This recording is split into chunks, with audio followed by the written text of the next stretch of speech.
Hello everyone की हाल चाल वा। मैं उम्मीद करदा कि तुसीं सारे खैरो आफियत दे नाल होवोगे ते मैं अपने फेसबुक ते यूट्यूब चैनल तो तुहाडे नाल मुखातब वा। अज दी इस वीडियो दे विच मैं क्या कुछ चाय दे बारे गलबात कर लईए, क्योंकि दुनिया दे विच तीन ऐदां दे नौजवान हैगे आ जिहड़े चाय दी वजह तो दुनिया दे विच काफ़ी ज़्यादा वायरल हो चुके हैं, जिन्हां दे विचों दो दा तलक भारत दे विचों आ ते एक मुंडे दा तलक जिहड़ा हैगा वा पाकिस्तान दे विचों आ। पहलों गल कर लीए भारत के बारे। भारत दे विच पहले नंबर ते हैगा वा MBA चाय वाला।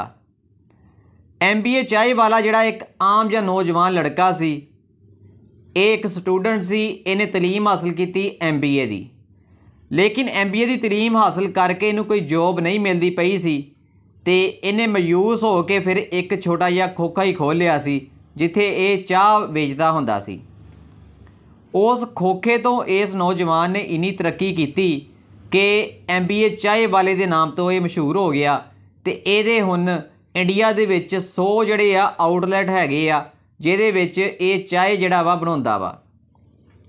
100 तो ज़्यादा ब्रांचां जिहड़ियां हैगियां वा इहदे MBA चाय वाले के नाम तो इंडिया के मुख्तलिफ शहरों के खुलियां होईयां वा। इस मुंडे का यूट्यूब चैनल भी आ जिहदे उत्ते ये चाय के बारे कुछ अपनी वीडियो वगैरह सुट्टदा रहिंदा वा ते काफ़ी ज़्यादा वायरल आ इंटरनैट के उत्ते भी। ते MBA चाय वाले के नाम तो काफ़ी ज़्यादा इस मुंडे ने शोहरत कमाई आ। कमाल सिर्फ चाय का ही आ, क्योंकि चाय की वजह तो ये नौजवान भी मशहूर होया। दूजे नंबर तो गल कर लीए आपां डोली दी। डोली जिहड़ा हैगा वा इंडिया का एक चाह बनाउण वाला मुंडा सी, आम जिहा सादा जिहा मुंडा सी, एक खोखे दे विच चाह बनाउंदा हुंदा सी। लेकिन यार जदों दी बिल गेट ने इस मुंडे दे कोलों चाह पीती है ना, उस दिन तो ये मुंडा काफ़ी ज़्यादा मशहूर हो गया। हुण तुसीं कहोगे कि बिल गेट ने यार इस मुंडे दे खोखे ते किदां चाह पी ली। गल कुछ इस तरह हुई सी कि जिहड़ा हैगा सी बिल गेट, वो इंडिया आया होया सी। मुकेश अंबानी दे मुंडे दी शादी सी ते वो शादी का फंक्शन जिहड़ा सी अटेंड करन वास्ते इंडिया आया होया सी ते घूमदा फिरदा पिया सी बाज़ारां दे विच ते ओदी नज़र डोली चाह वाले ते पई ते ओ अपनी गड्डी तो उतर के डोली चाह वाले दे खोखे ते गया। उत्थे जाके उन्हें डोली चाह वाले नूं कहा कि एक कप चाह दा दे। डोली चाह वाला जिहड़ा हैगा सी उन्हें बिल गेट नूं चाह दा कप दिता। बिल गेट ने चाह पीती ते एक वीडियो बनाती सी किसी ने, वो वीडियो काफ़ी ज़्यादा वायरल हो गई तो इस वजह तो डोली चाह वाला जिहड़ा सी बहुत ज़्यादा मशहूर हो गया। ये पिछे जे दी गल है, कोई ज़्यादा अरसा नहीं इस गल नूं हो गया, आ महीने ही होए इस गल नूं, जिहदी वजह तो डोली चाह वाला जिहड़ा सी काफ़ी ज़्यादा मशहूर हो गया। बिल गेट जिहड़ा सी उन्हें इहदे खोखे ते चाह पीती सी जिहदी वजह तो ये मशहूर हो गया। लेकिन इस गल दा जदों ये डोली चाह वाले कोल पुछया गया ना कि तैनूं पता सी कि बिल गेट वा, लेकिन डोली चाह वाला कहता कि यार जो मैं बिल गेट नूं चाह पेश की सी मैनू नहीं पता सी कि ये दुनिया का अमीर तरीन आदमी आ। डोली चाह वाला कहता कि जो मैं अपने इलाके च वापस गया तो उत्थे लोगों ने जो मेरी वीडियो वेखी बिल गेट दे नाल कि मैं बिल गेट नूं चाह पेश की आ ते मैनू लोगों ने पूछया कि तू इस बंदे नूं जानदा वा, लेकिन डोली चाह वाला कहता कि मैनू तो इस बंदे के बारे पता ही नहीं सी कि दुनिया का अमीर तरीन आदमी आ जिहड़ा मेरे खोखे ते आके मेरे को चाह पीती आ। इस वजह तो डोली चाह वाले की वीडियो जिहड़ी सी काफ़ी ज़्यादा वायरल हो गई सी ते डोली चाह वाला जिहड़ा सी वो मशहूर हो गया सी ते पूरी दुनिया दे विच हुण डोली चाह वाला जिहड़ा वा शोहरत कमा चुकिया वा बिल गेट की वजह तो ते चाह की वजह तो। लेकिन तीजे नंबर ते गल करिए पाकिस्तान का अरशद चाय वाला। अरशद चाय वाला जिहड़ा वा एक नौजवान सी, एक खोखे दे उत्ते मेहनत मजदूरी करदा सी। चाह वाला खोखा सी, उत्थे जिहड़े कोई कस्टमर आउंदे सी उन्हां नूं चाह वगैरह उहदा मालक बना के दे दिंदा सी ते ओह चाह पेश करदा सी जिहड़े कस्टमर आउंदे सी। उत्थे कोई ऐदां दा एक कस्टमर आया कि जिन्ने उस अरशद खान दी वीडियो बनाती सी। वो जिहड़ी वीडियो जिहड़ी सी वो इन्नी ज़्यादा मशहूर हो गई, बाद च उही अरशद खान जिहड़ा अरशद चाह वाला बन गया।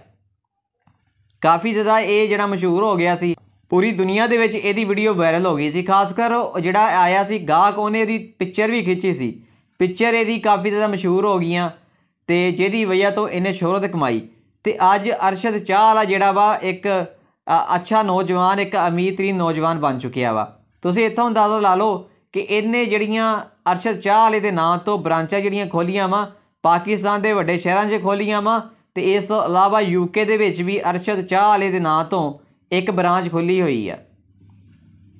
ਇਹ ਜਿਹੜੀ ਚਾਹ ਸੀ, ਵੇਖ ਲਓ ਕਿ ਇਸ ਚਾਹ ਦੀ ਵਜ੍ਹਾ ਤੋਂ ਇਹ ਤਿੰਨੋਂ ਨੌਜਵਾਨ ਜਿਹੜੇ ਆ ਪਾਕਿਸਤਾਨ ਅਤੇ ਇੰਡੀਆ ਦੇ ਕਾਫੀ ਜ਼ਿਆਦਾ ਵਾਇਰਲ ਹੋ ਚੁੱਕੇ ਆ। ਕਾਫੀ ਜ਼ਿਆਦਾ ਇਹਨਾਂ ਨੇ ਸ਼ੋਹਰਤ ਕਮਾਈ ਆ। ਚਾਹ ਜਿਹੜੀ ਹੈਗੀ ਆ ਦੁਨੀਆ ਦੀ ਇੱਕ ਇੱਦਾਂ ਦੀ ਮਸ਼ਰੂਬ ਆ ਜਿਹੜੀ ਕਿ ਪਾਣੀ ਤੋਂ ਬਾਅਦ 'ਚ ਸਭ ਤੋਂ ਜ਼ਿਆਦਾ ਪੀਤੀ ਜਾਂਦੀ ਆ, ਕਿਉਂਕਿ ਦੁਨੀਆ ਦੇ ਵਿੱਚ ਤਕਰੀਬਨ 2 ਅਰਬ ਤੋਂ ਵੀ ਜ਼ਿਆਦਾ ਲੋਕ ਜਿਹੜੇ ਹੈਗੇ ਆ ਸੁਬਾਹ ਉੱਠਦੇ ਸਾਰ ਹੀ ਚਾਹ ਦਾ ਕੱਪ ਪੀਂਦੇ ਆ। ਤੁਸੀਂ ਇੱਥੋਂ ਅੰਦਾਜ਼ਾ ਲਾ ਲਓ ਕਿ ਚਾਹ ਜਿਹੜੇ ਆ ਲੋਕ ਕਿੰਨੀ ਜ਼ਿਆਦਾ ਪੀਂਦੇ ਆ। ਸੁਬਾਹ ਨਾਸ਼ਤੇ ਦੇ ਨਾਲ ਚਾਹ ਪੀਂਦੇ ਆ, ਦੁਪਹਿਰ ਨੂੰ ਖਾਣਾ ਖਾਣ ਤੋਂ ਬਾਅਦ ਚਾਹ ਪੀਂਦੇ ਆ, ਰਾਤ ਨੂੰ ਚਾਹ ਪੀਂਦੇ ਆ। ਇਸ ਤੋਂ ਇਲਾਵਾ ਵੀ ਦਿਨ ਦੇ ਕਈ ਹਿੱਸਿਆਂ ਦੇ ਵਿੱਚ ਲੋਕ ਚਾਹ ਬੜੇ ਸ਼ੌਂਕ ਦੇ ਨਾਲ ਪੀਂਦੇ ਆ। ਤੁਸੀਂ ਯਾਰ ਦੂਰ ਕੀ ਜਨਾ ਪਾਕਿਸਤਾਨ ਦੀ ਗੱਲ ਕਰ ਲਈਏ ਕਿ ਪਾਕਿਸਤਾਨ ਦੇ ਵਿੱਚ ਪਿਛਲੇ ਸਾਲ 83 ਅਰਬ ਦੀ ਚਾਹ ਜਿਹੜੀ ਸੀ ਪਾਕਿਸਤਾਨੀ ਪੀ ਗਏ ਸੀ। ਨਾਲ ਤੁਹਾਨੂੰ ਕਾਫੀ ਜ਼ਿਆਦਾ ਹੈਰਾਨਗੀ ਹੋਏਗੀ ਕਿ ਪਾਕਿਸਤਾਨ ਦੇ ਵਿੱਚ ਜਿਹੜੀ ਚਾਹ ਆਉਂਦੀ ਹੈ ਨਾ, ਇਹ 90% ਜਿਹੜੀ ਚਾਹ ਆ ਇਹ ਕੀਨੀਆ ਦੇ ਵਿੱਚੋਂ ਆਉਂਦੀ ਆ। ਅਤੇ ਪਾਕਿਸਤਾਨ ਦੀ ਜਿਹੜੀ ਆ ਕੰਪਨੀ, ਇੱਕ ਚਾਹ ਵਾਲੀ ਲਿਪਟਨ ਜਿਹੜੀ ਕੰਪਨੀ ਆ, ਉਹ ਆਪਣੀ ਜਿੰਨੀ ਵੀ ਆ ਪ੍ਰੋਡਕਸ਼ਨ ਜਿਹੜੀ ਆ ਕਰਦੀ ਆ ਖਾਨੇਵਾਲ ਦੇ ਵਿੱਚ ਕਰਦੀ ਆ। ਜਿੰਨੀ ਵੀ ਉਹਨਾਂ ਦੀ ਚਾਹ ਆਉਂਦੀ ਆ ਨਾ, ਉਹ ਸਾਰੀ ਦੀ ਸਾਰੀ ਕੀਨੀਆ ਤੋਂ ਇੰਪੋਰਟ ਕਰਦੇ ਆ। ਇੱਥੇ ਫੈਕਟਰੀ ਲੱਗੀ ਹੋਈ ਆ ਖਾਨੇਵਾਲ ਦੇ ਵਿੱਚ, ਜਿੱਥੇ ਉਹ ਉਹਨਾਂ ਨੂੰ ਪ੍ਰੋਸੈਸ ਕਰਦੇ ਆ। ਖੈਰ ਯਾਰ, ਚਾਹ ਦੀ ਹਿਸਟਰੀ ਦੇ ਬਾਰੇ ਤੁਹਾਨੂੰ ਅਗਰ ਨਹੀਂ ਪਤਾ ਤਾਂ ਉਹ ਵੀ ਚਲੋ ਮੈਂ ਤੁਹਾਨੂੰ ਦੱਸਦਾ ਹੀ ਜਾਵਾਂ ਕਿ ਜਿਹੜਾ ਚਾਹ ਕਿੱਦਾਂ ਇੱਕ ਚਾਹ ਬਣ ਗਈ, ਆਖਰ ਕੀ ਹੋਇਆ ਸੀ, ਕਿਸ ਤਰ੍ਹਾਂ ਇਹ ਚਾਹ ਬਣ ਗਈ, ਇਹਦੀ ਹਿਸਟਰੀ ਕੀ ਹੈ, ਇਹਦੀ ਤਾਰੀਖ ਕੀ ਆ। ਦਰਅਸਲ ਯਾਰ ਗੱਲ ਕੁਛ ਇਸ ਤਰ੍ਹਾਂ ਵਾ ਕਿ ਚੀਨ ਦਾ ਇੱਕ ਬਾਦਸ਼ਾਹ ਹੁੰਦਾ ਸੀ ਜਿਹੜਾ ਕਾਫੀ ਜ਼ਿਆਦਾ ਨਾ ਸਫਾਈ ਪਸੰਦ ਹੁੰਦਾ ਸੀ। ਉਹ ਜਦੋਂ ਵੀ ਪਾਣੀ ਪੀਂਦਾ ਹੁੰਦਾ ਸੀ ਨਾ, ਪਾਣੀ ਨੂੰ ਉਬਾਲ ਕੇ ਪੀਂਦਾ ਹੁੰਦਾ ਸੀ। ਅਤੇ ਉਹਦੀ ਜਿਹੜੀ ਰਾਇਆ ਸੀ, ਉਹਨੇ ਹੁਕਮ ਜਾਰੀ ਕੀਤਾ ਹੋਇਆ ਸੀ ਕਿ ਤੁਸੀਂ ਪਾਣੀ ਨੂੰ ਗਰਮ ਕਰਕੇ ਪੀਆ ਕਰੋ। ਇਸੇ ਤਰ੍ਹਾਂ ਚੀਨ ਦੇ ਜਿਹੜੇ ਲੋਕ ਸੀ ਆਪਣੇ ਬਾਦਸ਼ਾਹ ਦੀ ਗੱਲ ਮੰਨ ਕੇ ਅਤੇ ਉਹ ਜਿਹੜੀ ਸੀ ਪਾਣੀ ਨੂੰ ਉਬਾਲ ਕੇ ਪੀਂਦੇ ਹੁੰਦੇ ਸੀ। ਖੈਰ ਹੋਇਆ ਕੁਛ ਇਸ ਤਰ੍ਹਾਂ ਕਿ ਉਹ ਜਿਹੜਾ ਬਾਦਸ਼ਾਹ ਹੈਗਾ ਸੀ ਉਹ ਆਪਣੇ ਨੌਕਰਾਂ ਦੇ ਨਾਲ ਜੰਗਲ ਦੇ ਵਿੱਚ ਸ਼ਿਕਾਰ ਕਰਨ ਵਾਸਤੇ ਗਿਆ। ਉੱਥੇ ਉਹ ਸ਼ਿਕਾਰ ਕਰਦਾ ਪਿਆ ਸੀ ਅਤੇ ਉਹਨੂੰ ਪਾਣੀ ਦੀ ਤਲਬ ਹੋਈ, ਅਤੇ ਉਹਦੇ ਜਿਹੜੇ ਨੌਕਰ ਹੈਗੇ ਸੀ ਉਹਨਾਂ ਨੇ ਉਹ ਪਾਣੀ ਨੂੰ ਉਬਾਲਣ ਵਾਸਤੇ ਜੰਗਲ ਦੇ ਵਿੱਚ ਇੱਕ ਦਰਖਤ ਦੇ ਥੱਲੇ ਰੱਖਤਾ।